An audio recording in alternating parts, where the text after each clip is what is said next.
ઘણા વર્ષોથી મહેનત કરતા હોઈએ પણ ઘરમાં લક્ષ્મીની આવક કરતાં જાવક જાજી હોય, એમના માટે લક્ષ્મી માટે થઈ અને સ્ફટિક ચિંતામણી શિવલિંગની પૂજા તમને જ્યાં લાભ મળે ત્યાં કરવી જોઈએ.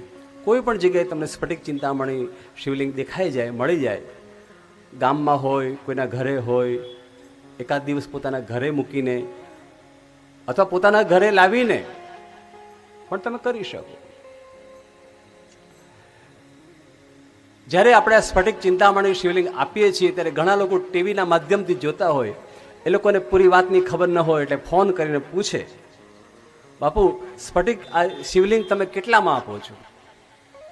વિનંતી કરું એવું કૃપા કરીને કોઈ ફોન ન કરે કે તમે કેટલામાં આપો છો.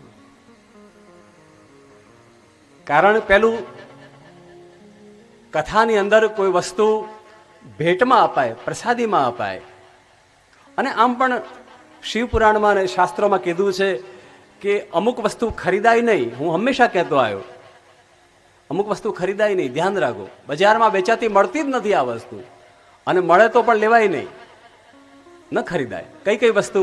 તો પહેલા કીધું કે માળા ખરીદાય નહીં. ધ્યાનથી સાંભળો, માળા ખરીદાય નહીં, મૂર્તિ ખરીદાય નહીં. જે ભગવાનની તમારે પૂજા કરવી છે એ મૂર્તિ બજારમાંથી વેચાતી લાવો તો એનો કોઈ મતલબ નથી.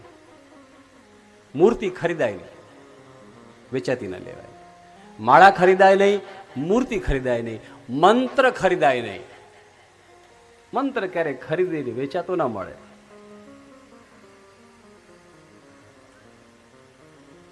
માળા ખરીદાય નહીં, મૂર્તિ ખરીદાય નહીં, મંત્ર ખરીદાય નહીં, અને એક કોઈની દુઆ, આશીર્વાદ અથવા તો કોઈની કૃપા ખરીદી ન શકાય.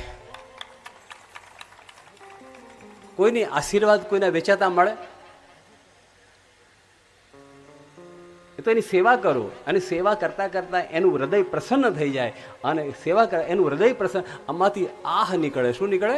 આહ, અરે યાર બહુ તમે સારું કામ કર્યું. બસ એ જ આશીર્વાદ યાર, એ જ આશીર્વાદ. એની અંદરથી જ્યારે આહ નીકળે કે બહુ તમે તો યાર બહુ મારા માટે બહુ કર્યું તમે સેવા, એ જ સાચો આશીર્વાદ. બાકી માગવાથી કઈ આશીર્વાદ ના મળે. માગવાથી આશીર્વાદ ના મળે, સેવાથી મળે. મંત્ર ખરીદાય નહીં. મંત્ર અર્થાત આ શિવપુરાણની કથાના જે 18,000 જે મંત્રો છે એની અંદર, એટલે શિવપુરાણ વેચાતું ન લેવાય. રામાયણ, ભાગવત જે મંત્રો જેની અંદર છે એ કોઈ પણ પુરાણ શાસ્ત્ર જે છે એ ક્યારેય વેચાતું ન લેવાય. મૂર્તિ ક્યારેય વેચાતી ન લેવાય. માળા ક્યારેય વેચાતી ન લેવાય. આ બધું વેચાતું નથી મળતું. તો તમને એમ થશે, બાપજી તો પછી અમારે જોઈતું હોય તો અમે ક્યાં કંઈક પ્રશ્ન થાય ને, તો પછી મૂર્તિ અમારે, મૂર્તિ આપણે વેચાતી ન લેવાય, પણ કોઈ આપણા માટે લાવી આપે. પહેલું તો આપણને સદગુરુ આપે. કોણ આપે? આપણો ગુરુ આપણને મૂર્તિ આપે. મંત્ર પણ કોણ આપે? ગુરુ આપે. અને માળા પણ કોણ આપે? ગુરુ આપે. કોઈ સંત, કોઈ મહાપુરુષ, કોઈ વ્યાસપીઠ, કોઈ આશ્રમ, કોઈ એવી મહાન કોઈ તપસ્થલી જ્યાં છે ત્યાં તમે પ્રાર્થના, રજૂઆત કરો કે પ્રભુ હું આવું કરું તો કેવું સારું, મારે શિવની પૂજા કરવી છે, મને શિવલિંગ, ગુરુજી બહુ રાજી થશે, લે લે લે શિવલિંગ. પણ યોગ્ય સેવા.